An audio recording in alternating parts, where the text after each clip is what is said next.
Qorin'tiyim 1, 1Corinthians chapters 5 through 7. It is commonly reported that there is whoring among you, and such whoring as is not even named among the Gentiles, so as one to have his father's wife.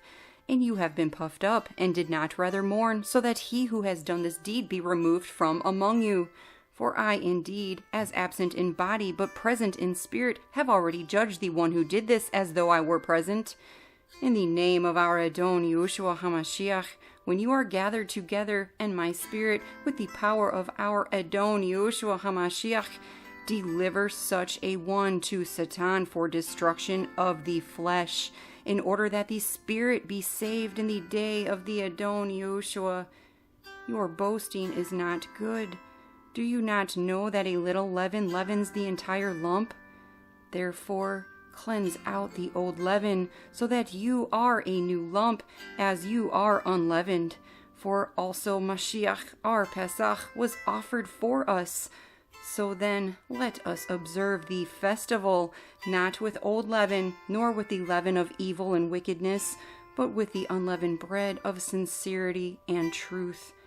I wrote to you in my letter not to keep company with those who whore, and I certainly did not mean with those of this world who whore, or with the greedy of gain, or swindlers, or idolaters, since then you would need to go out of the world.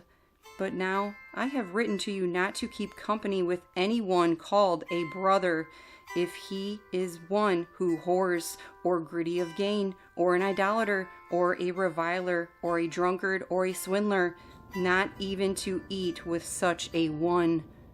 For what have I to do with judging outsiders? Do you not judge those who are inside? But Elohim judges those who are outside. And put away the wicked one from among you. Should any of you, holding a matter against another, go to be judged before the unrighteous, and not before the Kodashim? Do you not know that the Kodashim shall judge the world? And if the world is judged by you, are you unworthy to judge the smallest matters? Do you not know that we shall judge messengers? How much more matters of this life? If then you truly have judgments of this life, do you appoint them as judges who are least esteemed by the assembly? I say this to your shame. Is it so that there is not a wise one among you, not even one, who shall be able to judge between his brothers? But brother against brother goes to be judged, and that before unbelievers. Already, then, there is a failure with you, that you have lawsuits among you. Why not rather be wronged? Why not rather be cheated? But you yourselves do wrong and cheat, and that to your brothers. Do you not know that the unrighteous shall not inherit the reign of Elohim? Do not be deceived. Neither those who whore, nor idolaters, nor adulterers, nor effeminate, nor homosexuals, nor thieves, nor greedy of gain, nor drunkards, nor revilers, nor swindlers shall inherit the reign of Elohim. And such were some of you. But you were washed, but you were made kadosh, but you were declared right in the name of the Adon Yahushua, and by the Ruah of our Elohim. All is permitted me, but not all do profit. All is permitted me, but I shall not be under authority of any. Foods for the stomach, and the stomach for foods, but Elohim shall destroy both it and them. And the body is not for whoring, but for the Adon, and the Adon for the body. And Yahuah, who raised up the Adon, shall also raise us up through his power. Do you not know that your bodies are members of Mashiach? Shall I then take the members of Mashiach and make them members of a whore? Let it not be. Or do you not know that he who is joined to a whore is one body? For he says, the two shall become one flesh. And he who is joined to the Adon is one spirit. Flee whoring. Every sin that a man does is outside the body, but he who commits whoring sins against his own body. Or do you not know that your body is the Mishkan of the Ruach HaKodesh who is in you, which you have from Elohim, and you are not your own? For you were bought with a price.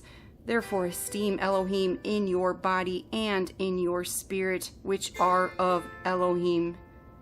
And concerning that which you wrote to me, it is good for a man not to touch a woman. But because of whoring, let each one have his own wife, and let each woman have her own husband. Let the husband render to his wife what is her due, and likewise also the wife to her husband. The wife does not have authority over her own body, but the husband does. And likewise the husband does not have authority over his own body, but the wife does. Do not deprive one another except with agreement for a time, to give yourselves to fasting and prayer, and come together again, so that Satan does not try you because of your lack of self-control. And I say this as a concession, not as a command, for I prefer that all men were even as myself, but each one has his own gift from Elohim, one in this way and another in that. And I say to the unmarried and to the widows, it is good for them if they remain even as I am. But if they do not have self-control, let them marry, for it is better to marry than to burn. And to the married I command, not I, but the Adon, a wife should not separate from a husband. But if she is indeed separated, let her remain unmarried, or be restored to favor with her husband, and let a husband not send away a wife. And to the rest I say, not the Adon, if any brother has an unbelieving wife, and she thinks well to live with him, let him not send her away. And a woman who has an unbelieving husband, and he thinks well to live with her, let her not send him away. For the unbelieving husband has been kadosh in the wife, and the unbelieving wife has been kadosh in the husband. Otherwise your children would be unclean, but now they are kodesh. And if the unbelieving one separates, let him separate himself. A brother or a sister has not been enslaved in such matters, but Elohim has called us to peace. For how do you know, O wife, whether you shall save your husband? Or how do you know, O husband, whether you shall save your wife? Only as Elohim has distributed to each one, as the Adon has called each one, so let him walk. And so I order in all the assemblies. Was anyone called while circumcised? Let him not become uncircumcised. Was anyone called while uncircumcised? Let him not be circumcised. The circumcision is naught, and the uncircumcision is naught, but guarding the commands of Yahuah. Let each one remain in the same calling in which he was called. Were you called while a slave? It matters not to you, but if you are able to become free too, rather use it. For he who is called in the Adon while a slave is the Adon's freedman. Likewise, he who is called while free is a slave of Mashiach. You were bought with a price. Do not become slaves of men. Brothers, let each one remain with Elohim in that calling in which he was called. And concerning maidens, I have no command from the Adon, but I give judgment as one whom the Adon in his compassion has made trustworthy. I think then that this is good because of the present necessity, that it is good for a man to remain as he is. Are you bound to a wife? Do not seek to be loosed. Are you loosed from a wife? Do not seek a wife.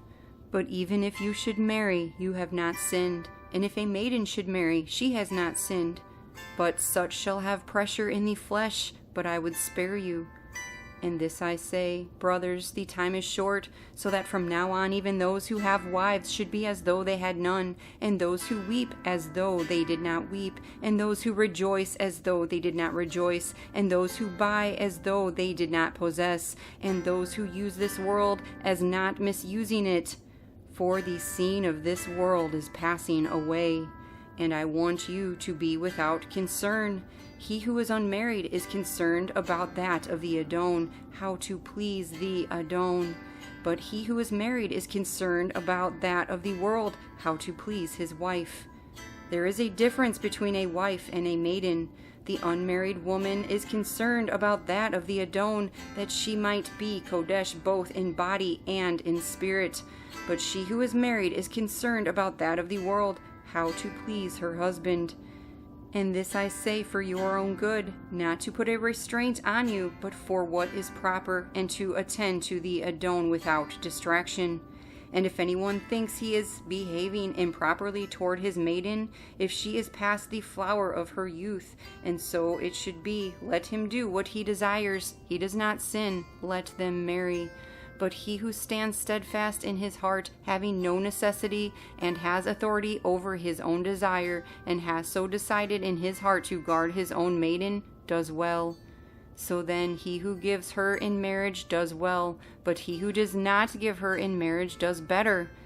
A wife is bound by Torah as long as her husband lives, and if her husband dies, she is free to be married to whom she desires, only in the Adon. But she is better off if she remains as she is, according to my opinion, and I think I also have the Ruach of Elohim.